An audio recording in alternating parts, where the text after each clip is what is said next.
നമസ്കാരം. 24 വാർത്താ പ്രഭാതത്തിലേക്ക് എല്ലാ പ്രേക്ഷകർക്കും സ്വാഗതം. ഇന്ന് ഫെബ്രുവരി 7-ാം തീയതി ശനിയാഴ്ച, മകരം 24. പുതിയൊരു വാർത്താ പ്രഭാതത്തിലേക്ക് കടക്കുകയാണ്. എല്ലാ പ്രിയപ്പെട്ട പ്രേക്ഷകർക്കും നല്ലൊരു ദിവസം ആശംസിച്ചുകൊണ്ട് ന്യൂസ് ബ്രേക്സ് ആദ്യം പ്രധാന വാർത്തകളിലേക്ക് കടക്കും.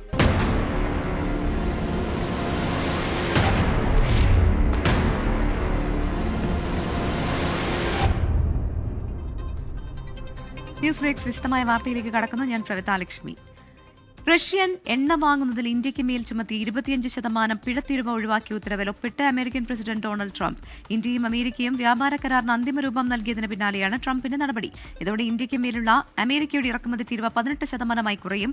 ഇന്ത്യയും അമേരിക്കയും തമ്മിൽ ഇടക്കാല വ്യാപാര കരാറിനുള്ള ചട്ടക്കൂട് രൂപീകരിച്ചതായി ഇരു രാജ്യങ്ങളും സംയുക്ത പ്രസ്താവന നടത്തിയിട്ടുണ്ട്. ബൽറാം നെടുങ്ങാടിയാണ് വിവരങ്ങളുമായി ഡൽഹിയിൽ നിന്ന് ചേരുന്നത്.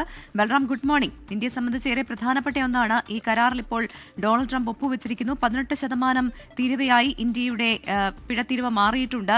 അതേസമയം തന്നെ ഈ കരാറിൽ ഒരു വ്യക്തത ഇതിനോടകം വന്നിട്ടുണ്ടോ? സംയുക്ത പ്രസ്താവന ഇന്ത്യയും അമേരിക്കയും നടത്തുമ്പോൾ എന്തൊക്കെ കാര്യങ്ങൾ മനസ്സിലാക്കാൻ സാധിക്കുന്നുണ്ട്? Very good morning Pravitha. ഇന്ത്യയെ സംബന്ധിച്ചിടത്തോളം ഏറെ നിർണായകമായ ഒരു നടപടിയാണ് യുഎസിന്റെ ഭാഗത്തു നിന്നും ഉണ്ടായിരിക്കുന്നത്. നേരത്തെ ഇന്ത്യക്ക് മേൽ 25% തീരുവയും ഒപ്പം തന്നെ റഷ്യയിൽ നിന്നും എണ്ണ വാങ്ങുന്നത് ചൂണ്ടിക്കാണിച്ചുകൊണ്ട് 25% അധിക തീരുവയും യുഎസ് ഏർപ്പെടുത്തിയിരുന്നു. അത് ഇന്ത്യൻ ഉൽപ്പന്നങ്ങൾക്ക് വലിയ പ്രതിസന്ധി സൃഷ്ടിച്ചിരുന്നു. എന്നാൽ വ്യാപാര കരാർ സംബന്ധിച്ചുള്ള ധാരണയിലെത്തിയ ഒരു പശ്ചാത്തലത്തിലും ഒപ്പം തന്നെ ഇടക്കാല വ്യാപാര കരാർ, ഈ യഥാർത്ഥ വ്യാപാര കരാറിന് മുന്നിലുള്ള ഇടക്കാല വ്യാപാര കരാറിന്റെ ചട്ടക്കൂട് തയ്യാറായ പശ്ചാത്തലത്തിലാണ് ഈ റഷ്യൻ എണ്ണ വാങ്ങുന്നതിന് ഇന്ത്യക്ക് മേൽ ചുമത്തിയ 25% പിഴ തീരുവ ഒഴിവാക്കിയ ഉത്തരവിൽ യുഎസ് പ്രസിഡന്റ് ഡൊണാൾഡ് ട്രംപ് ഒപ്പുവച്ചിരിക്കുന്നത്. ഇതോടെ ഇനി ഇന്ത്യൻ ഉൽപ്പന്നങ്ങൾക്ക് 18% തീരുവ മാത്രമായിരിക്കും ബാധകമാകുക. ഈ ഒരു പ്രഖ്യാപനം നേരത്തെ തന്നെ യുഎസ് പ്രസിഡന്റ് നടത്തിയിരുന്നു. ഇന്ത്യയും അമേരിക്കയും വ്യാപാര കരാറിന് അന്തിമ രൂപം നൽകുകയും ഇടക്കാല കരാറിന്റെ, ഈ യഥാർത്ഥ കരാറിന് മുമ്പായുള്ള ഇടക്കാല കരാറിന്റെ ചട്ടക്കൂട് തയ്യാറാകുകയും ചെയ്ത പശ്ചാത്തലത്തിലാണ് ഇത്തരത്തിൽ ഒരു നടപടി ഉണ്ടായിരിക്കുന്നത്. ഈ ഇടക്കാല കരാർ സംബന്ധിച്ചുള്ള സംയുക്ത പ്രസ്താവനയും ഇരു രാജ്യങ്ങളും പ്രഖ്യാപിച്ചിരിക്കുകയാണ്. സംയുക്ത പ്രസ്താവനയിലാണ് ഇതിന്റെ വ്യവസ്ഥകൾ ഉൾപ്പെടെയുള്ള കാര്യങ്ങൾ സംബന്ധിച്ചുള്ള പ്രാഥമികമായ പ്രഖ്യാപനം ഇരു രാജ്യങ്ങളുടെയും ഭാഗത്തു നിന്ന് ഉണ്ടായിരിക്കുന്നത്. ചട്ടക്കൂട് ഉടനടി നടപ്പിലാക്കുമെന്നും ഇടക്കാല കരാർ ഉഭയകക്ഷി വ്യാപാര കരാറിൽ എത്തിക്കാനായി പ്രവർത്തിക്കുകയും ചെയ്യുമെന്നാണ് ഇരു രാജ്യങ്ങളുടെയും പ്രസ്താവനയിൽ വ്യക്തമാക്കുന്നത്. ഈ ചട്ടക്കൂടിന് കീഴിൽ ഇന്ത്യ എല്ലാ അമേരിക്കൻ വ്യവസായ ഉൽപ്പന്നങ്ങൾക്കും വിവിധ കാർഷിക ഭക്ഷ്യ ഉൽപ്പന്നങ്ങൾക്കും തീരുവ ഒഴിവാക്കുകയോ കുറയ്ക്കുകയോ ചെയ്യും. അതിൽ നട്ട്സ്, പഴങ്ങൾ, സോയാബീൻ എണ്ണ, വൈൻ, മദ്യം എന്നീ അമേരിക്കൻ ഉൽപ്പന്നങ്ങളുടെ തീരുവ കുറയുന്നുണ്ട്. ഇതുകൂടാതെ കാലിത്തീറ്റയായി ഉപയോഗിക്കുന്ന ജോവറിന്റെയും തീരുവ കുറയുമെന്നും ഈ സംയുക്ത പ്രസ്താവനയിൽ വ്യക്തമാക്കുന്നുണ്ട്. തുണിത്തരങ്ങൾ, വസ്ത്രങ്ങൾ, തുകൽ, രാസവസ്തുക്കൾ, ചില യന്ത്ര സാമഗ്രികൾ തുടങ്ങിയ ഇന്ത്യൻ ഉൽപ്പന്നങ്ങൾക്ക് മേൽ 18% തീരുവ ഉണ്ടാവുക.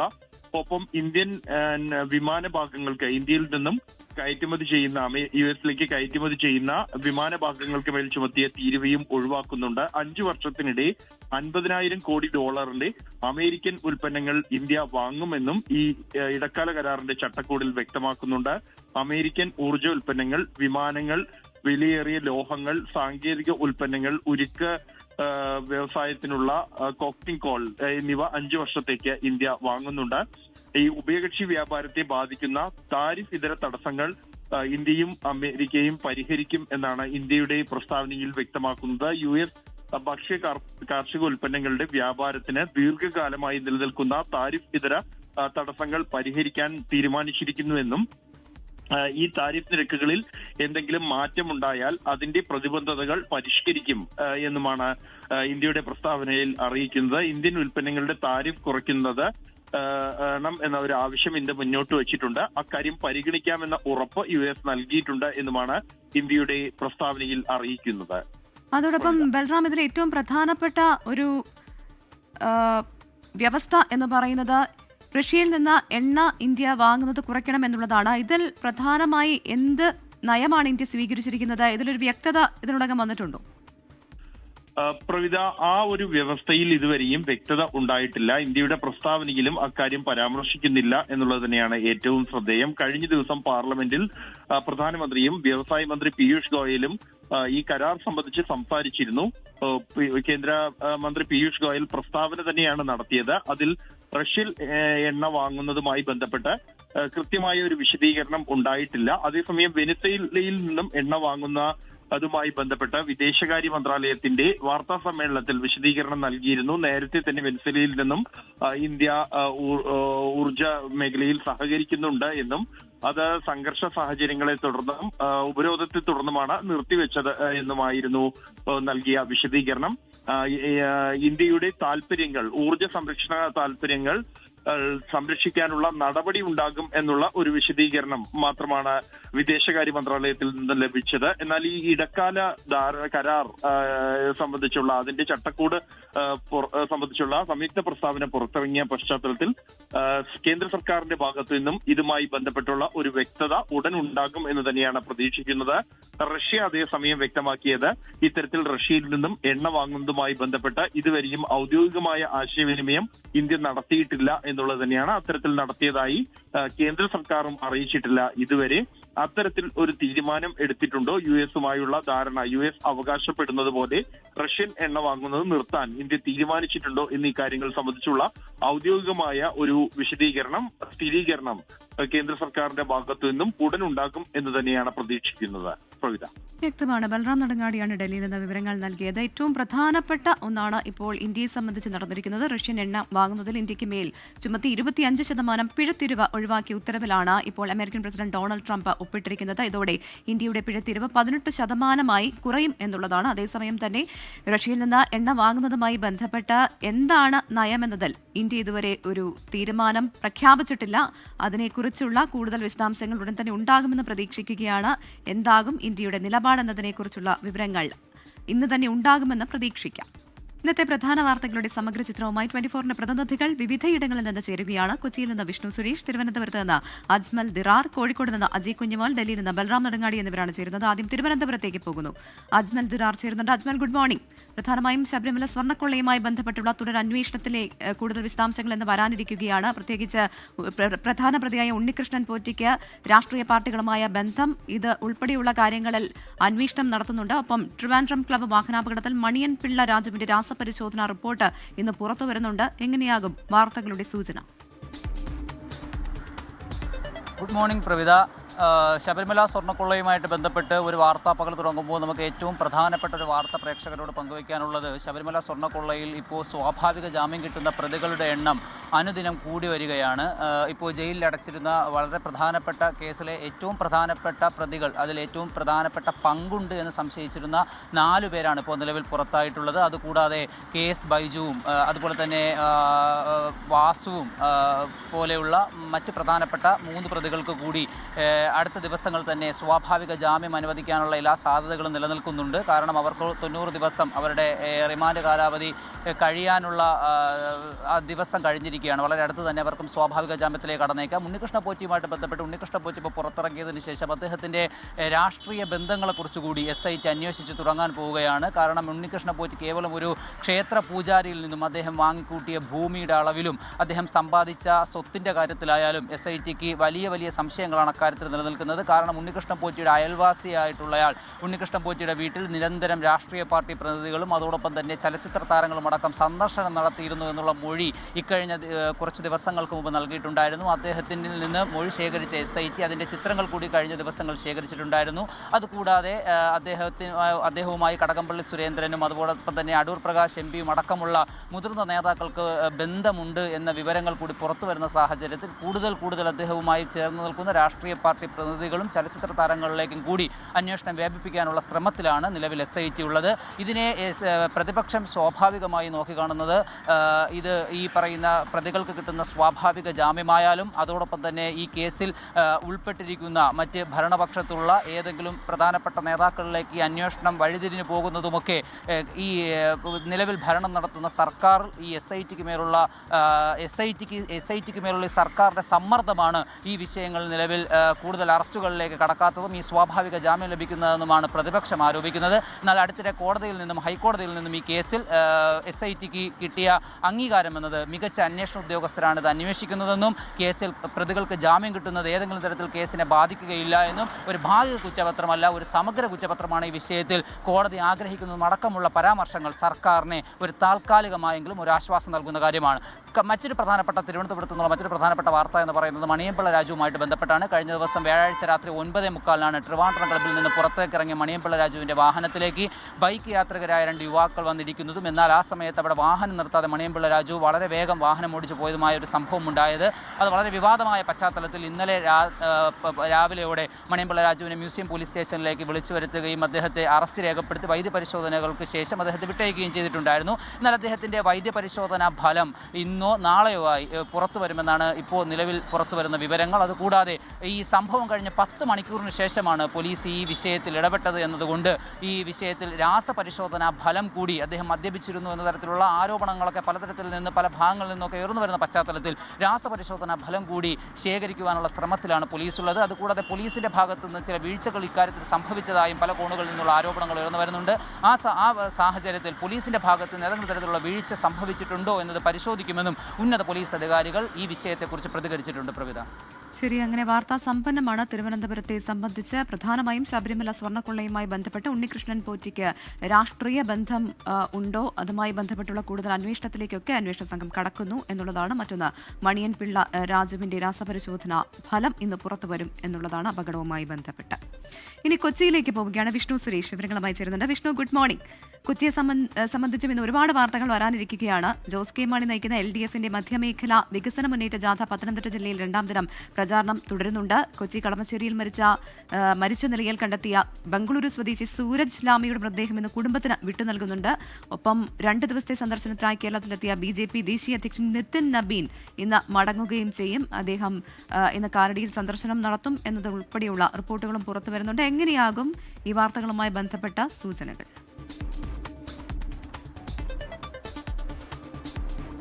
Good morning. വാർത്തകളാൽ സമ്പന്നമാണ് മധ്യ കേരളം ഇന്ന്. പ്രത്യേകിച്ച് ഈ LDFന്റെ വികസന മുന്നേറ്റ ജാഥയാണ് അതിലേറ്റവും പ്രധാനപ്പെട്ട ഒരു കാര്യം. ഇന്നലെയാണ് മുഖ്യമന്ത്രി അത് ആറന്മുളയിൽ ഉദ്ഘാടനം ചെയ്തത്. വലിയ രാഷ്ട്രീയ പ്രസംഗം തന്നെ മുഖ്യമന്ത്രിയുടെ ഭാഗത്ത് നിന്ന് അതുമായി ബന്ധപ്പെട്ടുണ്ടായിരുന്നു. ഇന്നിപ്പോൾ റാന്നിയും കോന്നിയും പിന്നിട്ട് ജോസ് കെ മാണി നയിക്കുന്ന യാത്ര ജോസ് കെ മാണിയുടെ ജില്ലയായ കോട്ടയത്തേക്ക് എത്തുകയാണ്. മധ്യ കേരളത്തെ സംബന്ധിച്ച് UDFന് എപ്പോഴും ഒരു അപ്പർ ഹാൻഡുള്ള പ്രദേശമാണ്. അതുകൊണ്ട് ആ അപ്പർ ഹാൻഡ് തകർത്തെറിയുക, അവിടെ ഭേദപ്പെട്ട പ്രകടനം പുറത്തെടുക്കുക എന്നുള്ളതാണ് LDFനെ സംബന്ധിച്ചിടത്തോളമുള്ള കാര്യം. അതിന് ഈ ജാഥ ഏറെ ഗുണം ചെയ്യുമെന്ന് ജോസ് കെ മാണി തന്നെ നേരിട്ട് നയിക്കുന്ന ജാഥ ഇപ്പോൾ കോട്ടയത്തും അതോടൊപ്പം തന്നെ എറണാകുളത്തും ഒക്കെ വലിയ ഗുണം ചെയ്യും. പ്രത്യേകിച്ച് കേരള കോൺഗ്രസിന്റെ ബെൽറ്റുകളാണ് ഇതൊക്കെ. അവിടെയൊക്കെ വലിയ ഗുണം LDFന് ഉണ്ടാക്കുമെന്നാണ് പ്രതീക്ഷ. ആ ജാഥ ഇന്ന് കോട്ടയത്തേക്ക് എത്തും. മറ്റൊരു പ്രധാനപ്പെട്ട വാർത്ത സൂരജ് ലാമയുമായി ബന്ധപ്പെട്ടുള്ള വാർത്തയാണ്. സൂരജ് ലാമയുടെ മൃതദേഹം ഇന്നലെ DNA പരിശോധന വന്ന അദ്ദേഹത്തിന് തന്നെയാണ് സ്ഥിരീകരിച്ചിരുന്നു. മൃതദേഹം ഇന്ന് ബന്ധുക്കൾക്ക് വിട്ടു നൽകും. 1.5 മാസം മുമ്പാണ് ആ മൃതദേഹം നവംബർ 30-ാം തീയതിയാണ് മൃതദേഹം കണ്ടെത്തിയത്. അതിനുശേഷം ഏകദേശം 2 മാസത്തിന് ശേഷമാണ് DNA ഫലം പുറത്തു വന്നത്. കളമശ്ശേരി മെഡിക്കൽ കോളേജിലാണ് മൃതദേഹം സൂക്ഷിച്ചിരിക്കുന്നത്. മൃതദേഹം ബന്ധുക്കൾക്ക് ലഭിക്കുന്ന ഘട്ടത്തിൽ അത് ബംഗളൂരുവിലേക്ക് കൊണ്ടുപോകുന്നില്ല, കൊച്ചിയിൽ എവിടെയെങ്കിലും സംസ്കരിക്കാം എന്നുള്ളതാണ് നിലവിൽ കുടുംബത്തിന്റെ തീരുമാനം. മകനുമായി സംസാരിക്കുമ്പോൾ അദ്ദേഹം ഇന്നലെ അങ്ങനെയാണ് വ്യക്തമാക്കിയത്. പോസ്റ്റ്മോർട്ടം റിപ്പോർട്ട് ഹൈക്കോടതിയിൽ സമർപ്പിക്കാൻ നിർദ്ദേശവും നൽകിയിട്ടുണ്ട്. ഇതിൽ ഹൈക്കോടതി ഈ കേസ് അങ്ങനെ വിട്ടുകളയാൻ ഉദ്ദേശിച്ചിട്ടില്ല. ആർക്കെല്ലാം വീഴ്ച സംഭവിച്ചിട്ടുണ്ടോ അവർക്കെല്ലാമെതിരെ ശക്തമായ നടപടി ഉണ്ടാകുമെന്ന സൂചനയാണ് ജസ്റ്റിസ് ദേവൻ രാമചന്ദ്രന്റെ ബെഞ്ച് ഇന്നലെ ഈ ഹർജി പരിഗണിച്ച ഘട്ടത്തിൽ വ്യക്തമാക്കിയത്. പിന്നെ ഒന്നുള്ളത് ഇന്നലെ തൊട്ട് ഈ കേരളത്തിലുള്ള അല്ലെങ്കിൽ കൊച്ചിയിലുള്ള നിതിൻ നബീന്റെ മറ്റു പരിപാടികളാണ്. ഇന്നലെ അദ്ദേഹം BJP കോർ കമ്മിറ്റിയിലും നേതൃയോഗത്തിലും NDA യോഗത്തിലും ഒക്കെ പങ്കെടുത്തിട്ടുണ്ട്. തെരഞ്ഞെടുപ്പിന്റെ പശ്ചാത്തലം കൂടി നിലനിൽക്കുന്നുണ്ട്. ഇന്ന് രാവിലെ 7:30 അദ്ദേഹം കാലടി ആശ്രമത്തിലെത്തും. അവിടെ സന്ദർശനം നടത്തിയ ശേഷം തൃശ്ശൂരിലേക്ക് പോവുകയാണ്. BJP അവരുടെ നിയമസഭാ തെരഞ്ഞെടുപ്പിന്റെ ഔദ്യോഗിക പ്രചരണത്തിന് കൂടി തുടക്കം കുറിക്കുകയാണ്. അവിടെ തൃശ്ശൂരിൽ 164-ാം നമ്പർ ബൂത്തിൽ ചുവരെഴുതി ദേശീയ അധ്യക്ഷൻ തന്നെ ചുവരെഴുതിയാണ് അവരുടെ തെരഞ്ഞെടുപ്പ് പ്രചരണങ്ങൾക്ക് തുടക്കം കുറിക്കുന്നത്. BJP പ്രവർത്തകരെല്ലാം വലിയ ആവേശത്തിലാണ്. പ്രത്യേകിച്ച് തെരഞ്ഞെടുപ്പ് അടുത്ത ഘട്ടത്തിൽ നിതിൻ നബീന്റെ ഒരു വരവ് അത് ഈ തെരഞ്ഞെടുപ്പ് പ്രവർത്തനങ്ങൾക്ക് കൂടുതൽ ഊർജ്ജം നൽകും എന്നാണ് പറയുന്നത്. അദ്ദേഹം ഇന്നലെ രാഷ്ട്രീയ വിമർശനങ്ങളും UDF-നും LDF-നും എതിരെയൊക്കെ ഉന്നയിക്കുന്നതും കണ്ടു. ഇന്നും അത്തരത്തിലുള്ള പ്രതികരണങ്ങളൊക്കെ അദ്ദേഹത്തിന്റെ ഭാഗത്തുണ്ടാവും. ഉച്ചയോടുകൂടി അദ്ദേഹം മടങ്ങി പോകുമെന്നാണ് ലഭിക്കുന്ന വിവരം. ശരി, വിഷ്ണു സൂചിപ്പിച്ചതുപോലെ തന്നെ കൊച്ചിയും വാർത്താ സമ്പന്നമാണ്. അപ്പോൾ ഒരുപാട് വാർത്തകൾ വരാനിരിക്കുകയാണ്. കൊച്ചിയിൽ നിന്നുള്ള ആ വാർത്തയുടെയൊക്കെ സൂചനയാണ് വിഷ്ണു സുരേഷ് നൽകിയത്. കോഴിക്കോടേക്ക് പോകുന്നു. അജി കുഞ്ഞുമോൻ ചേരുന്നുണ്ട്. പ്രധാനമായും പ്രതിപക്ഷ നേതാവ് VD സതീശൻ നയിക്കുന്ന പുതുയുഗ യാത്രാ പര്യടനം തുടരുകയാണ്. ഇതേക്കുറിച്ചുള്ള വിവരങ്ങളായിരിക്കും അജി കുഞ്ഞുമോൻ നൽകുക. Aji, good morning. സൂചിപ്പിച്ചതുപോലെ തന്നെ പ്രതിപക്ഷ നേതാവ് VD സതീശന്റെ യാത്ര ഇന്ന് ഏതൊക്കെ സ്ഥലങ്ങളിലാണ് ഉണ്ടാവുക? പ്രധാനമായും ഈ ജമാഅത്തെ ഇസ്ലാമിയുമായി ബന്ധപ്പെട്ട പ്രതികരണം അതേറെ ചർച്ചയാകുന്നുണ്ടല്ലോ. എന്തൊക്കെയാണ് ഇതുമായി ബന്ധപ്പെട്ട സൂചനകൾ, മറ്റു വാർത്തകളുടെ വിശദാംശങ്ങൾ? വെരി ഗുഡ് മോർണിംഗ് പ്രഭിത സൂചിപ്പിച്ചതുപോലെ തന്നെ പ്രതിപക്ഷ നേതാവ് നയിക്കുന്ന പുതുയുഗ യാത്രയുടെ പര്യടനം കാസർഗോഡ്, കണ്ണൂർ ജില്ലകളിലാണ് ഇന്ന് പര്യടനം തുടരുന്നത്. ഇന്ന് ഏറ്റവും വിവാദമായ, അതായത് ഏറെ കോളിളക്കം സൃഷ്ടിച്ച CPM-ന്റെ ഫണ്ട് തട്ടിപ്പുമായി ബന്ധപ്പെട്ട് ചർച്ചയായ പയ്യന്നൂരിൽ VD സതീശൻ നയിക്കുന്ന യാത്ര എത്തും എന്നുള്ളതാണ് ഏറ്റവും പ്രധാനമായും എടുത്തു പറയേണ്ടത്. ഇതിനിടയിൽ ഇന്നലെ VD സതീശൻ ജമാഅത്ത് ഇസ്ലാമിയുടെ പരാമർശത്തിനെതിരെ MV ഗോവിന്ദൻ ഇന്നലെ വലിയ തരത്തിലുള്ള വിമർശനം VD സതീശനെതിരെ നടത്തിയിരുന്നു. ഇന്ന് MV ഗോവിന്ദൻ നയിക്കുന്ന LDF-ന്റെ വികസന മുന്നേറ്റ യാത്രയും കോഴിക്കോട് പര്യടനം നടത്തുകയാണ്. പേരാമ്പ്ര, നാദാപുരം മേഖലകളിലാണ് പര്യടനം. ഇന്നലെ ജമാഅത്ത് ഇസ്ലാമിയുടെ പരാമർശത്തിനെതിരെ ശക്തമായ ഭാഷയിൽ തന്നെയാണ് MV ഗോവിന്ദൻ VD സതീശന് മറുപടി നൽകിയത്. അപ്പോൾ തീർച്ചയായിട്ടും ഇതിനോടുള്ള സതീശന്റെ പ്രതികരണം എന്താണ് എന്നാണ് കേരളം ഉറ്റുനോക്കുന്നത്. അത് മാത്രമല്ല, ഇന്ന് രാവിലെ MV ഗോവിന്ദനും മാധ്യമങ്ങളെ കാണുന്നുണ്ട്. ഈ വാർത്തയുടെ തുടർ പ്രതികരണവുമായി ബന്ധപ്പെട്ട് കാണുന്നുണ്ട് എന്നുള്ളതാണ് ഏറ്റവും എടുത്തു പറയേണ്ടത്. കഴിഞ്ഞ ദിവസങ്ങളിലൊക്കെ വലിയ തരത്തിലുള്ള വിമർശനം ഉണ്ടായിരുന്നു. VD സതീശനെതിരെ കഴിഞ്ഞ ദിവസങ്ങളിലൊക്കെ വലിയ തരത്തിലുള്ള വിമർശനം CPM ഉന്നയിച്ചിരുന്നു. അതായത് ജമാഅത്ത് ഇസ്ലാമിയെ പറഞ്ഞാൽ മുസ്ലിം വിരോധമാണെന്ന് പറയുന്ന വർഗീയതയാണ് സതീശൻ നടത്തുന്നത് എന്ന തരത്തിലും, ഒപ്പം ഒരു ലീഗിനെ സംബന്ധിച്ചിടത്തോളം ലീഗിനൊരു ദാർശനിക അടിത്തറയും ഇല്ല എന്നുള്ള ആക്ഷേപങ്ങളൊക്കെ ആയിരുന്നു ഇന്നലെ MV ഗോവിന്ദൻ നടത്തിയിരുന്നത്. ജമാഅത്ത് ഇസ്ലാമി മതനിരപേക്ഷ ഉള്ളടക്കമുള്ള പാർട്ടിയാണ് എന്നാണ് സതീശൻ പറയുന്നത്. എന്നാൽ ഷെയ്ഖ് മുഹമ്മദ് കാരക്കുന്ന് പറയുന്നത് ജമാഅത്ത് ഇസ്ലാമി എന്നുള്ളത് ഇസ്ലാമിക ലോകം നടപ്പാക്കാനുള്ള പാർട്ടി എന്നാണ് ഷെയ്ഖ് മുഹമ്മദ് കാരക്കുന്ന് പറഞ്ഞത്. അപ്പോൾ സതീശൻ ഇതിനോടകം പറയുന്നത് ജമാഅത്ത് ഇസ്ലാമി മതനിരപേക്ഷത ഉള്ളടക്കമുള്ള പാർട്ടിയാണ് എന്നാണ് സതീശൻ പറയുന്നത്. അപ്പോൾ ഇതിനെ കോട്ട് ചെയ്തുകൊണ്ടായിരുന്നു ഇന്നലെ MV ഗോവിന്ദൻ ഇന്നലെ നടത്തിയ LDF-ന്റെ ജാഥയിൽ വികസന യാത്രയിൽ അദ്ദേഹം എടുത്ത് വിമർശനം ഉന്നയിച്ചത്. അപ്പോൾ ഇതിനെന്താണ് VD സതീശൻ മറുപടി പറയുന്നത് എന്നുള്ളതാണ് ഇന്ന് ഉറ്റുനോക്കുന്നത്. ഇത് മാത്രമല്ല, ഇന്ന് മുഖ്യമന്ത്രി കോഴിക്കോട് ജില്ലയിലുണ്ട്. ലോകത്തിലെ തന്നെ ആദ്യത്തെ അവയവമാറ്റ ശസ്ത്രക്രിയ നടത്തുന്ന ആശുപത്രിയുടെ തറക്കല്ലിടും ഇന്ന് കോഴിക്കോട് നടക്കുകയാണ്. അങ്ങനെ വാർത്തകൾ കൊണ്ട് സമ്പന്നമാണ് കോഴിക്കോടും മലബാർ മേഖലയും. പ്രവിധ അജി, മറ്റൊരു വാർത്ത കൂടി വരുന്നുണ്ടല്ലോ. കോഴിക്കോട് കൊയിലാണ്ടിയിൽ നിർത്തിയിട്ട ക്രൂയിസർ ജീപ്പിന് തീപിടിച്ചു എന്നുള്ളതാണ്. ജീപ്പിന്റെ മുൻഭാഗത്താണ് തീപിടിച്ചതെന്നും അറിയാൻ സാധിക്കുന്നുണ്ട്. അജി കുഞ്ഞുമോൻ, ഇതേക്കുറിച്ചുള്ള കൂടുതൽ വിശദാംശങ്ങൾ എങ്ങനെയാണ്? പ്രവിധ, ഇന്നലെ രാത്രിയിലാണ് കോഴിക്കോട് കൊയിലാണ്ടി തിരുവങ്ങൂരിൽ റെയിൽവേ ഗേറ്റിന് സമീപത്ത് നിർത്തിയിട്ടിരുന്ന ഈ ജീപ്പിന് തീപിടിച്ചത്. നമുക്ക് ആ ദൃശ്യങ്ങളിൽ കാണാൻ കഴിയും. വലിയ ജീപ്പിന്റെ മുൻവശത്ത് നിന്നാണ് തീ ആളിക്കത്തിയത് പടർന്നത്. അപ്പോൾ ഉടൻ തന്നെ നാട്ടുകാരുടെ ശ്രദ്ധയിൽ ഇത് പെട്ടതിനാൽ വലിയ തരത്തിലുള്ള ഒരു അപകടമാണ് ഇന്നലെ ഒഴിവാക്കിയത്. നാട്ടുകാർ പെട്ടെന്ന് ഫയർഫോഴ്സിൽ അറിയിക്കുകയും അവർ വാഹനത്തിന് തീ കെടുത്തുകയുമായിരുന്നു ചെയ്തത്. ജീപ്പിന്റെ മുൻഭാഗത്ത് മാത്രമാണ് തീപിടുത്തം ഉണ്ടായത്. ജീപ്പിൽ നിന്ന് തന്നെ ഷോർട്ട് സർക്യൂട്ട് ഉണ്ടായി, അങ്ങനെ തീപിടുത്തം ഉണ്ടായത് എന്നാണ് പ്രാഥമികമായി ലഭിക്കുന്ന വിവരം. ജീപ്പിന്റെ ഒരു ഭാഗം മുൻവശത്ത് മാത്രം ചെറിയ തരത്തിലുള്ള ഒരു തീപിടുത്തമാണ് ഉണ്ടായിരിക്കുന്നത്. മറ്റ് നാശനഷ്ടങ്ങളൊന്നും തന്നെ ഉണ്ടായിട്ടില്ല. പ്രവിധ.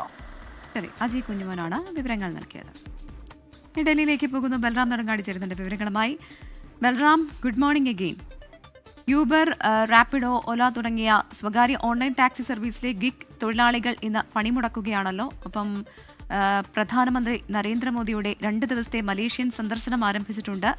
ഇസ്ലാമാബാദ് സ്ഫോടനത്തിന് പിന്നിൽ അഫ്ഗാനിസ്ഥാൻ എന്ന ആരോപണവുമായി പാകിസ്ഥാൻ രംഗത്ത് വരുന്നു. എന്നാൽ അഫ്ഗാനിസ്ഥാൻ ഈ ആരോപണം നിഷേധിക്കുന്നുമുണ്ട്. അങ്ങനെ ഒരുപാട് വാർത്തകൾ വരാനിരിക്കുന്ന ഒരു ദിവസമാണ്. സൂചനകൾ എങ്ങനെയാണ് ബൽറാം? നിരവധി വാർത്തകൾ രാജ്യതലസ്ഥാനത്ത് നിന്നും ഇന്ന് പ്രതീക്ഷിക്കുന്നുണ്ട്. അതിൽ ഏറ്റവും പ്രധാനം US-ഉമായുള്ള വ്യാപാര കരാർ സംബന്ധിച്ചുള്ള പ്രതികരണങ്ങളാണ്. ഇതോടൊപ്പമാണ് ഗിഗ് ടാക്സി തൊഴിലാളികൾ ഇന്ന് പണിമുടക്കുന്നു എന്നുള്ളത്. 6 മണിക്കൂർ പണിമുടക്കിനാണ് ഗിഗ് തൊഴിലാളികൾ ആഹ്വാനം ചെയ്തിരിക്കുന്നത്. ഈ പണിമുടക്കിൽ പ്രധാനമായും 2 ആവശ്യങ്ങൾ ഉന്നയിച്ചുകൊണ്ടാണ് ഈ കുറഞ്ഞ നിരക്കുകൾ സംബന്ധിച്ച് വ്യക്തത വരുത്തണം, തൊഴിലാളി അനുകൂലമായ സമീപനങ്ങൾ ഉണ്ടാകണമെന്നും ഒപ്പം തന്നെ പ്രൈവറ്റ് വാഹനങ്ങളെ ഈ ടാക്സി സർവീസുകളിൽ നിന്നും ഒഴിവാക്കണം എന്നുള്ള ആവശ്യമാണ് പ്രധാനമായും ഈ തൊഴിലാളികൾ ഉന്നയിക്കുന്ന ഒരു കാര്യം. ഇതോടൊപ്പം തന്നെ പ്രധാനമന്ത്രി നരേന്ദ്രമോദിയുടെ 2 ദിവസത്തെ മലേഷ്യൻ സന്ദർശനം ഇന്ന് ആരംഭിക്കുകയാണ്. അദ്ദേഹം മലേഷ്യയുടെ ഔദ്യോഗിക ക്ഷണം സ്വീകരിച്ചുകൊണ്ടാണ് പ്രധാനമന്ത്രി മലേഷ്യയിലേക്ക് എത്തുന്നത്. പ്രധാനമായും ഊർജം, പ്രതിരോധം വാണിജ്യം അടക്കമുള്ള മേഖലകൾ സംബന്ധിച്ചുള്ള നിർണായകമായ ചർച്ചകൾ ഈ ഒരു സന്ദർശനത്തിനിടെ ഉണ്ടാകും. ഇത് പ്രധാനമന്ത്രിയുടെ 3ാമത്തെ മലേഷ്യൻ സന്ദർശനമാണ്. കൊച്ചി മെട്രോ 3ാം ഘട്ട DPR മാർച്ച് 14 തയ്യാറാകും. നെടുമ്പാശ്ശേരി വിമാനത്താവളത്തിലേക്കാണ് 3ാം ഘട്ടം. 2ാം ഘട്ട നിർമ്മാണം ഉടൻ പൂർത്തിയാക്കുമെന്ന് KMRL MD ലോക്നാഥ് ബെഹ്റ പറഞ്ഞു. കൊച്ചി മെട്രോ 3ാം ഘട്ടം ഏകദേശം 17.5 കിലോമീറ്റർ ദൈർഘ്യമുള്ളതാണ്. ആലുവയിൽ നിന്ന് ആരംഭിച്ച് വിമാനത്താവളത്തിലെത്തും. അവിടെ നിന്ന് അങ്കമാലി വിമാനത്താവള റോഡ് വഴി MC റോഡിലെ അങ്കമാലിയിൽ എത്തിച്ചേരും. തുടർന്ന് തൃശൂർ ഭാഗത്തേക്ക് ദേശീയപാത 544-ൽ ഏകദേശം 2 കിലോമീറ്റർ കൂടി മെട്രോ ലൈൻ നീളും. ചില ഭാഗങ്ങളിൽ ഭൂമിക്കടിയിലൂടെയുമായിരിക്കും മെട്രോ ലൈൻ നിർമ്മിക്കുക. DPR ഉടൻ പുറത്തിറക്കും. തേർഡ് ഫേസിലെ DPR മാർച്ച് 14 തുറക്കും. അതിലൊരു പോർഷൻ അണ്ടർഗ്രൗണ്ട് ആയതുകൊണ്ട് ഞങ്ങൾ കുറച്ചുകൂടി വളരെ കെയർഫുള്ളായിട്ട് ചിന്തിക്കണം. കാരണം അണ്ടർഗ്രൗണ്ട് ഞങ്ങൾ ഇവിടെ ചെയ്തിട്ടില്ലല്ലോ. തിരുവനന്തപുരം മെട്രോ നിർമ്മാണത്തിനുള്ള നടപടികളും പുരോഗമിക്കുകയാണ്. AI സാങ്കേതിക വിദ്യയുടെ സാധ്യത തിരുവനന്തപുരം മെട്രോ പദ്ധതിയിൽ ഉൾപ്പെടുത്തും. Kochi metro rail, water metro എന്നിവയുടെ സമഗ്ര വികസനം ലക്ഷ്യമിട്ട KMRL ഇന്ത്യൻ ഇൻസ്റ്റിറ്റ്യൂട്ട് ഓഫ് സയൻസുമായി MOU ഒപ്പുവെച്ചിട്ടുണ്ട്. 24 കൊച്ചി. കായിക വാർത്തകൾ.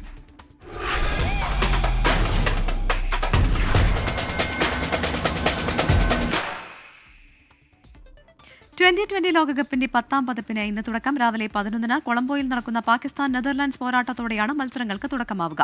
ഉച്ചതിരിഞ്ഞ് 3-ന് നടക്കുന്ന 2ാം മത്സരത്തിൽ വെസ്റ്റ് ഇൻഡീസ് സ്കോട്ട്ലൻഡിനെ നേരിടും.